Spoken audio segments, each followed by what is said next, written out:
Today, we are going to be looking at my Bachelor pad car camping setup. And by that, I mean the very minimal gear that I'm bringing when I'm going and camping overnight at a trailhead or just camping more to go do a big adventure. For example, it is 5:30 on a Friday, and I'm going to be hiking and skiing Mount Elbert, Colorado's tallest peak tomorrow. And this time of the year, you got to get up super early to get to the snow before it completely softens up. So I have about a 5 a.m. wake up call. So instead of driving the 3 hours from home, I'm out here sleeping in the back of my car. There's two types of camping I love to do. One is camping for camping's sake and sitting out there and enjoying the camping experience. But a vast majority of my camping is camping to go do something I love. That's usually fly fishing, skiing, mountain biking, hiking, climbing, you name it. So this is kind of a little juxtaposition to the other car camping videos I've made that are a little bit more in that former category, where I'm out with my wife, we're cooking in the Dutch oven, we're relaxing and enjoying it. I think it's important to show that that's not how I'm camping a lot of the time. So let's take a look at what my setup looks like when I'm doing this more mission, objective-oriented camping. But before we get to that, I got to enjoy this view a little more because this is absolutely incredible.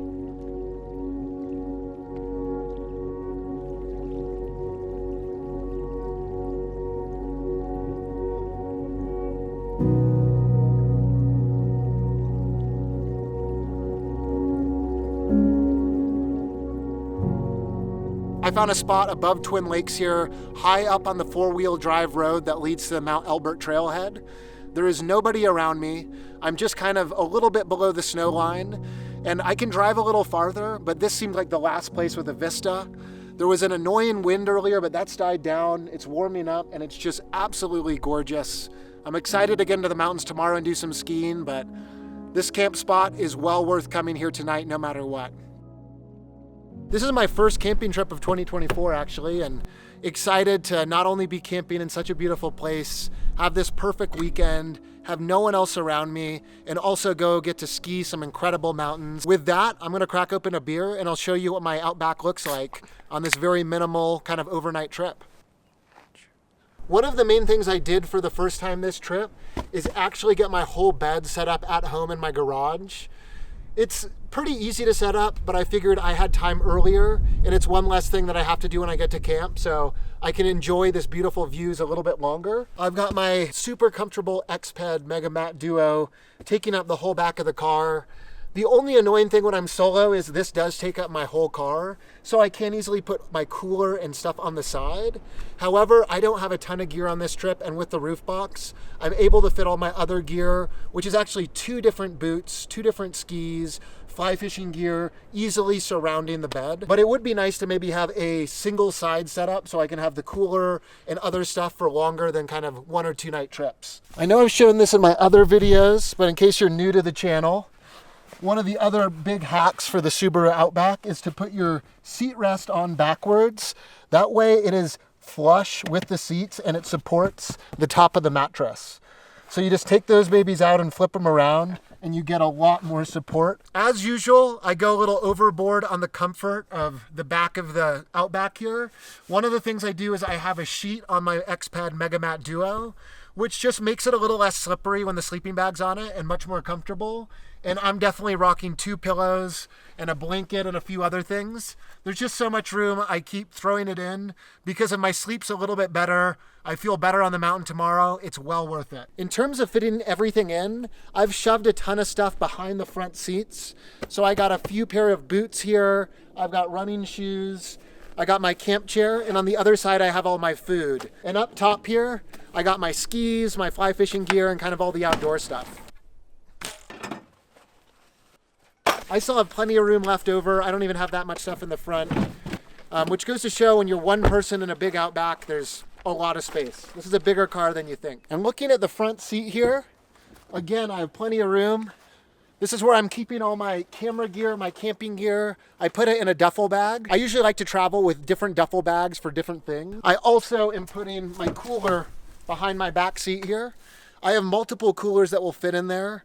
I have like a 20-quart sized one, and then I have a tiny one. And I was able to get away with the tiny one tonight. Got to get that fresh air in the car.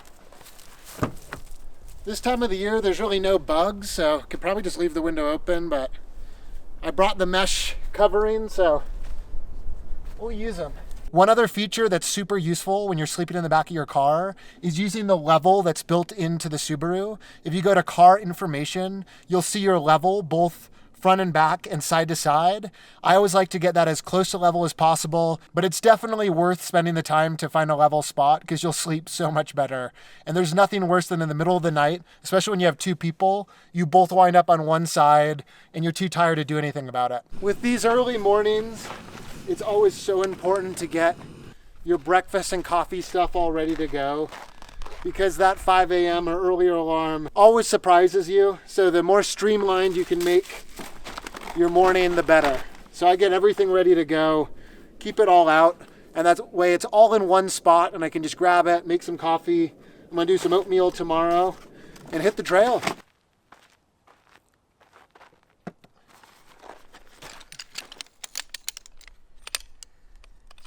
For dinner, I'm gonna keep it super minimal. I literally just grabbed the last can of chili I found in my pantry that is who knows how old. And then I had some beef from last night and we're gonna throw that in and put it in a tortilla. These last second trips, I'm usually just bringing some leftovers, whatever I have at home. I'm even so lazy today, I'm not even setting up my table, just cooking on the ground here. And 6:30, the sun's just setting, and I think it's gonna get a lot cooler fast. So I'm gonna get some food in me knowing it's gonna be an early night tonight. Cattle drive, baby. There ain't nothing with as much protein as a can of cattle drive. If the Donner Party had this, they'd still be with us.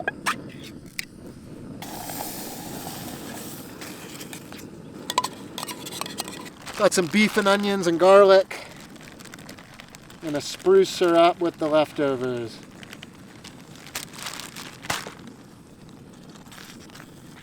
Now we've really elevated that chili to a true gourmet meal. We get this thing with the tortilla, and we're gonna have the Food Network out here before we know it. Well, our delicacy is ready here. A meal fit for a man about to get to Colorado's highest point.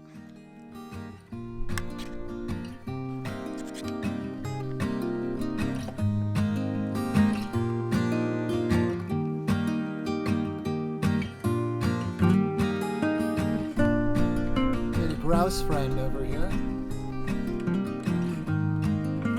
I think it's a rough-legged grouse, but I'm not good at my grouse identification. It's one of the birds that I struggle with.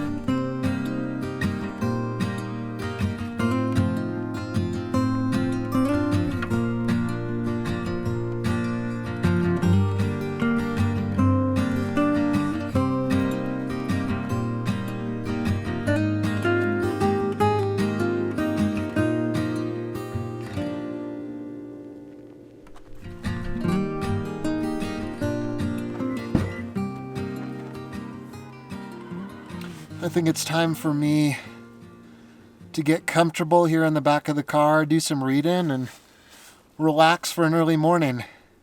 It's almost 8 o'clock now. The sunset has been just absolutely spectacular. But I think it's time to get chilling, enjoy the bed back here. And the other thing I wanted to quickly mention that is essential for these trips, especially when you're getting up early and trying to go to bed early, is an eye mask.